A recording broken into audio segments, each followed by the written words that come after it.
అలాంటి వాల్మీకి మహర్షి తమసా నదీ తీరంలో చక్కగా ఆశ్రమం ఏర్పాటు చేసుకుని ఉన్నటువంటి సందర్భంలో బ్రహ్మగారి యొక్క మానసపుత్రుడిగా అఖండమైనటువంటి తపస్సు స్వాధ్యాయ నిరతుడైనటువంటి నారద మహర్షి వారు అక్కడికి వచ్చారు. వచ్చినటువంటి నారదుల వారిని చక్కగా వినయపూర్వకంగా విధేయపూర్వకంగా సేవాభావంతో వాల్మీకి మహర్షి ఒక ప్రశ్న చేసినాడు.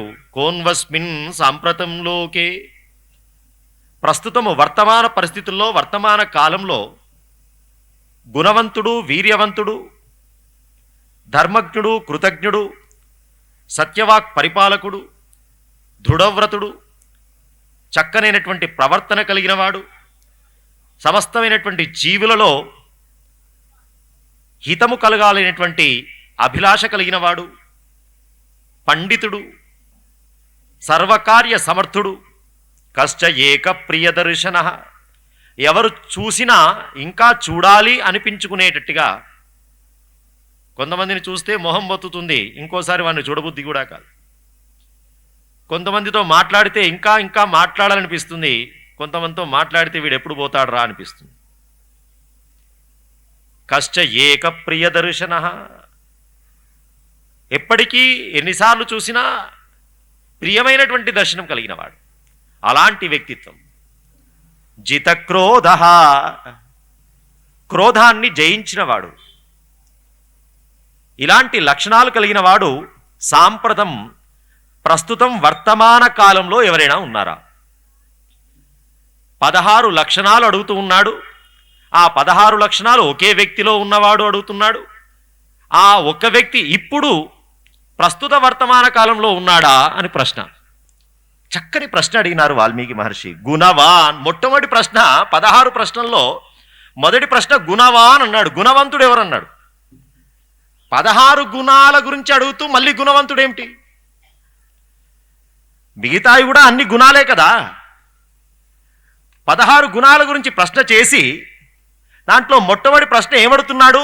గుణవాన్, గుణవంతుడు ఎవరని అడుగుతున్నాడు. అంటే మిగతావన్నీ గుణాలు కాదా?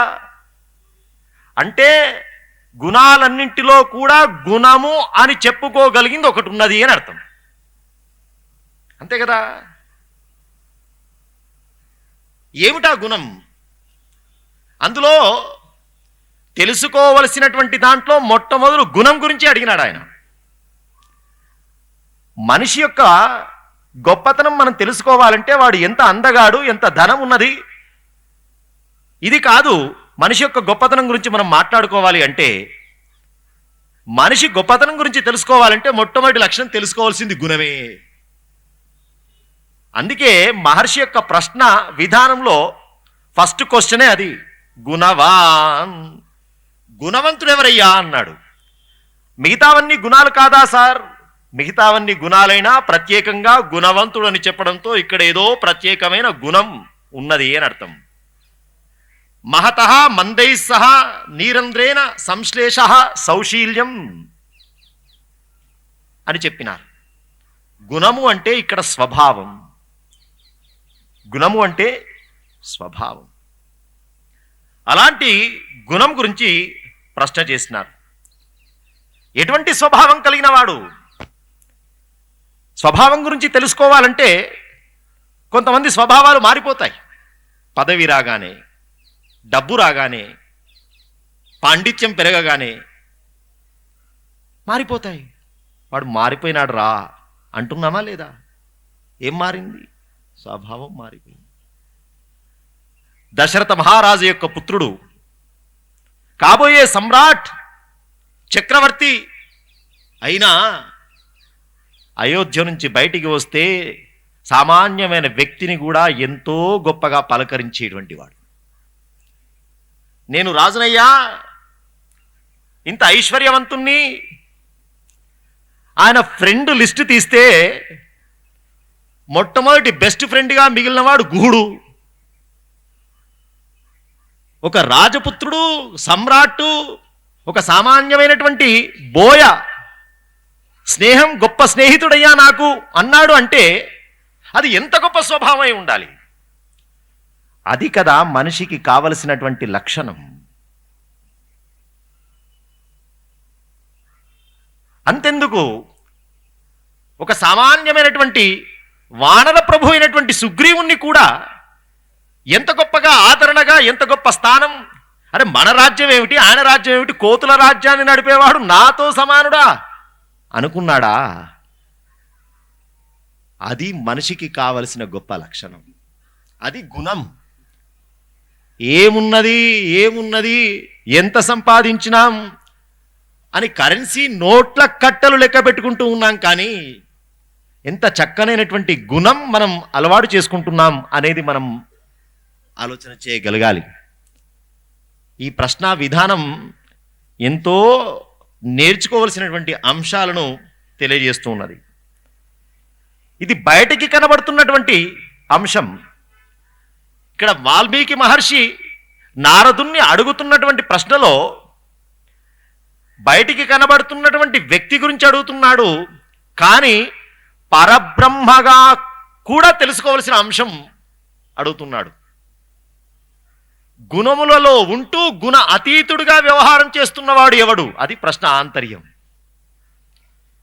ఇక్కడ రెండు రకాల ఆలోచన విధానంతో మనం వాల్మీకి మహర్షి నారదుల వారి యొక్క సంవాదాన్ని చూడాల్సి వస్తుంది. బయటకి మానవుడి గురించి ప్రశ్న చేస్తూ ఉన్నా ఆంతర్యం పరబ్రహ్మ యొక్క తత్వమే. కశ్చ గుణవాన్, గుణములతో ఉంటూ గుణములకు అంటని వాడెవడయ్యా? ఈ రకంగా 16 ప్రశ్నలు అడుగుతున్నాడు. జితక్రోధ, క్రోధమును జయించిన వాడెవరు? ఈ ప్రశ్న ఆశ్చర్యం. జితక్రోధ కహ, కోపాన్ని జయించిన వాడెవరు? దానికి ఆన్సర్ ఏమొచ్చింది మనకు తెలుసు, రాముడు. రాముడు కోపాన్ని జయించాడా? కోపం లేదా రాముడికి? కోపం లేకుంటే రాముడు చచ్చేవాడా? రాక్షస సంహారం జరిగేదా? మరి ఇప్పుడు సమాధానం తప్ప, రాముడు తప్ప. రాముడు కోపాన్ని గెలిచాడా లేదా అంటే ఇక్కడ అర్థం ఏమిటో తెలుసునా? కోపము అనేటువంటిది విసర్జనీయ లక్షణం కాదు, కోపం ఉండాల్సిందే. కామము ఉండాల్సిందే, క్రోధము ఉండాల్సిందే, కానీ వాటి కంట్రోల్లో మనం ఉండకూడదు, మన కంట్రోల్లో అవి ఉండాలి. కామం లేకుంటే వ్యవస్థ నడవదు, గృహస్థాశ్రమమే నడవదు.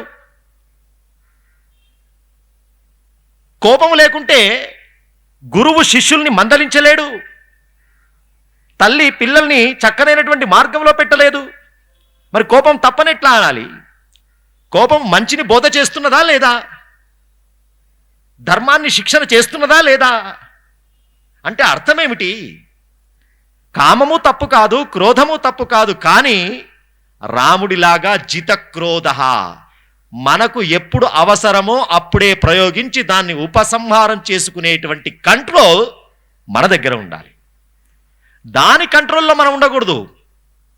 ఒక అస్త్రము తీసి ప్రయోగించామంటే టార్గెట్ ఏదున్నదో దాన్ని కొట్టేసి అది మళ్ళీ వెనక్కి వచ్చేస్తుంది. అది వీరుడి యొక్క లక్షణం. ఇక వేసినాం కదా, అది ప్రపంచం మొత్తం నాశనమైనా పర్వాలేదు. అశ్వత్థామ ప్రయోగిస్తే పరమాత్మ అందుకే కోపించాడు. కాబట్టి కామమైన క్రోధమైన జితః మన కంట్రోల్లో ఉండగలగాలి. ఇలాంటి లక్షణం కలిగిన వాడు ఎవరైనా ఉన్నారా?